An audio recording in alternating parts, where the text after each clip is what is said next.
ઓમ નમો ભગવતે વાસુદેવાય.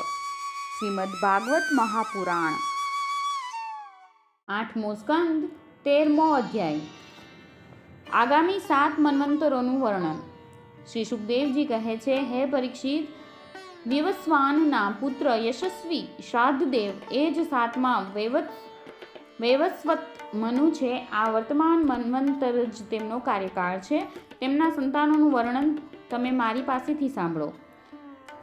વૈવસ્વત મનુના 10 પુત્રો છે: ઈક્ષ્વાકુ, નભગ, ધૃષ્ટ, શર્યાતિ, નરિષ્યંત, નાભાગ, દ્રિષ્ટ, કરુષ, પૃષદ્ર અને વસુમાન. હે શત્રુદમન, આ મન્વંતરમાં આદિત્ય, વસુ, રુદ્ર, વિશ્વેદેવ, મરુદ્ગણ, અશ્વિની કુમારો અને ઋભુ આ દેવોના મુખ્ય સમુદાય છે અને પુરંદર તેમના ઇન્દ્ર છે. કશ્યપ, અત્રિ, વશિષ્ઠ, વિશ્વામિત્ર, ગૌતમ, જમદગ્નિ અને ભરદ્વાજ એ સપ્તર્ષિઓ છે. આ મન્વંતરમાં પણ કશ્યપના પત્ની અદિતિના ગર્ભથી આદિત્યોના નાના ભાઈ વામનના રૂપમાં ભગવાને અવતાર ધારણ કર્યો હતો. હે પરીક્ષિત, આ પ્રમાણે મેં સંક્ષેપમાં 7 મન્વંતરોનું વર્ણન તમને કહી સંભળાવ્યું. હવે ભગવાનની શક્તિથી યુક્ત આગળના એટલે કે આવનારા 7 મન્વંતરોનું વર્ણન કહી સંભળાવું છું, તે સાંભળો.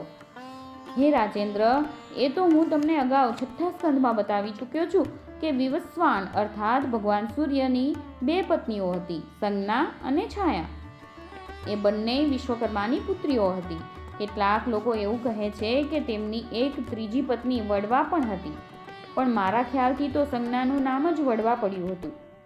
તે સૂર્ય પત્નીઓમાંની સંજ્ઞાથી 3 સંતાનો થયા: યમ, યમી અને શ્રાદ્ધદેવ. છાયાને પણ 3 સંતાનો થયા: સાવરણી, શનૈશ્વર અને તપ્તી નામની પુત્રી, કે જે સંવરણની પત્ની થઈ. જ્યારે સંજ્ઞાએ વડવાનું રૂપ ધારણ કર્યું ત્યારે તેનાથી 2 અશ્વિની કુમારો ઉત્પન્ન થયા. 8મા મન્વંતરમાં સાવરણી મનુ થશે અને તેમના પુત્રો થશે નિર્મોક, વિરજસ્ક વગેરે. હે રાજન, તે સમયે સુતપા, વિરજા અને અમૃતપ્રભા નામના દેવ સમુદાયો થશે અને તે દેવતાઓના ઇન્દ્ર થશે વિરોચનના પુત્ર બલિ. વિષ્ણુ ભગવાને વામન અવતાર ગ્રહણ કરીને તેમની પાસેથી 3 પગલા પૃથ્વી માંગી હતી, પરંતુ તેમણે તેમને 3 લોક આપી દીધા હતા. રાજા બલિને ભગવાને એક વાર તો બાંધી દીધા હતા, પરંતુ પછી પ્રસન્ન થઈને તેમણે તે બલિને સ્વર્ગ કરતાં શ્રેષ્ઠ સુતલ લોકનું રાજ્ય આપ્યું હતું. તેઓ આ સમયે ત્યાં ઇન્દ્રની જેમ વિરાજમાન છે. આગળ જતાં તેઓ જ ઇન્દ્ર થશે અને અંતે સમસ્ત ઐશ્વર્યોથી પરિપૂર્ણ ઇન્દ્રપદનો પણ પરિત્યાગ કરીને પરમ સિદ્ધિ પ્રાપ્ત કરી લેશે. ગાલવ, દીપ્તિમાન, પરશુરામ, અશ્વસ્થામા, કૃપાચાર્ય, ઋષ્યશૃંગ અને અમારા પિતાજી ભગવાન વ્યાસ એ 8મા મન્વંતરમાં સપ્તર્ષિઓ થશે. હાલ આ બધા લોકો યોગબળથી પોતપોતાના આશ્રમ મંડળમાં રહેલા છે. દેવગૃહ્યની પત્ની સરસ્વતીના ગર્ભથી સાર્વભૌમ નામના ભગવાનનો અવતાર થશે.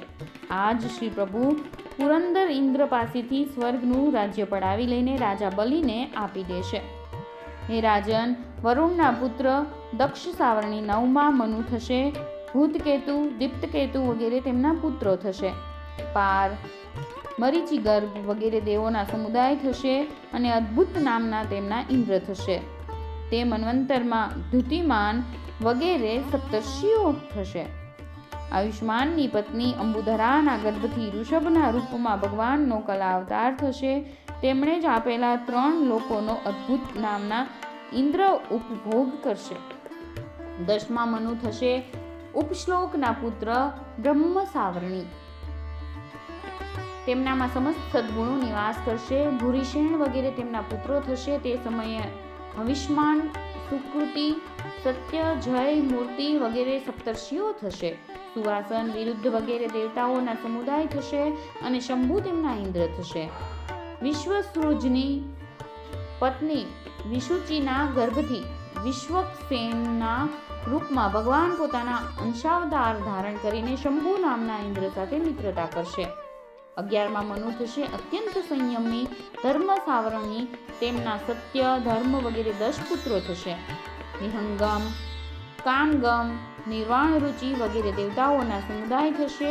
અરુણ વગેરે સપ્તર્ષિઓ થશે અને વૈદ્રુત નામના તેમના ઇન્દ્ર થશે. આર્યકની પુત્રી વૈદ્રુતાના ગર્ભથી ધર્મસેતુના રૂપમાં ભગવાનનો અંશાવતાર થશે અને તે જ રૂપમાં તેઓ ત્રણેય લોકનું રક્ષણ કરશે. હે રાજન, 12મા મનુ થશે રુદ્ર સાવરણી. તેમના દેવવાન, ઉપદેવ, દેવશ્રેષ્ઠ વગેરે પુત્રો થશે. તે મન્વંતરમાં ઋતધામા નામના ઇન્દ્ર થશે અને હરિત વગેરે દેવોના સમુદાય થશે. તપોમૂર્તિ, તપસ્વી, આગ્નિદ્રક વગેરે સપ્તર્ષિઓ થશે. સત્યસહાની પત્ની સુનૃતાના ગર્ભથી સ્વધામના રૂપમાં ભગવાનનો અંશાવતાર થશે અને તે જ રૂપમાં તેઓ તે મન્વંતરનું પાલન કરશે. 13મા મનુ થશે પરમ જીતેન્દ્રિય દેવ સાવરણી. ચિત્રસેન, વિચિત્ર વગેરે તેમના પુત્રો થશે. સુકર્મ, સુત્રામ વગેરે દેવતાઓના સમુદાય થશે અને તેમના ઇન્દ્રનું નામ હશે દેવસ્પતિ. તે સમયે નિર્મોક, તત્વદર્શ વગેરે સપ્તર્ષિઓ થશે. દેવહોત્રની પત્ની બૃહતિના ગર્ભથી યોગેશ્વરના રૂપમાં ભગવાનનો અંશાવતાર થશે અને તે જ રૂપમાં તેઓ દેવસ્પતિને ઇન્દ્રનું પદ આપશે. હે મહારાજ, 14મા મનુ થશે ઇન્દ્ર સાવરણી. ઉરુ, ગંભીર, બુદ્ધિ વગેરે તેમના પુત્રો થશે. તે સમયે પવિત્ર, ચાક્ષુષ વગેરે દેવતાઓના સમુદાય થશે અને તેમના ઇન્દ્રનું નામ હશે શુચિ. અગ્નિ, બાહુ, શુચિ, શુદ્ધ, માગધ વગેરે સપ્તર્ષિઓ થશે. તે સમયે સત્રાયણની પત્ની વિતાનાના ગર્ભથી બૃહદભાનુના રૂપમાં ભગવાન અવતાર ધારણ કરશે અને કર્મકાંડનો વિસ્તાર કરશે. હે રાજન, આ 14 મન્વંતરો ભૂત, વર્તમાન અને ભવિષ્ય ત્રણેય કાળમાં ચાલતા રહે છે. એમનાથી જ 1 સહસ્ત્ર ચતુર્યુગીવાળા કલ્પના સમયની ગણતરી કરવામાં આવે છે. 8મા સ્કંધ અંતર્ગત મન્વંતર અનુવર્ણન નામનો 13મો અધ્યાય સમાપ્ત.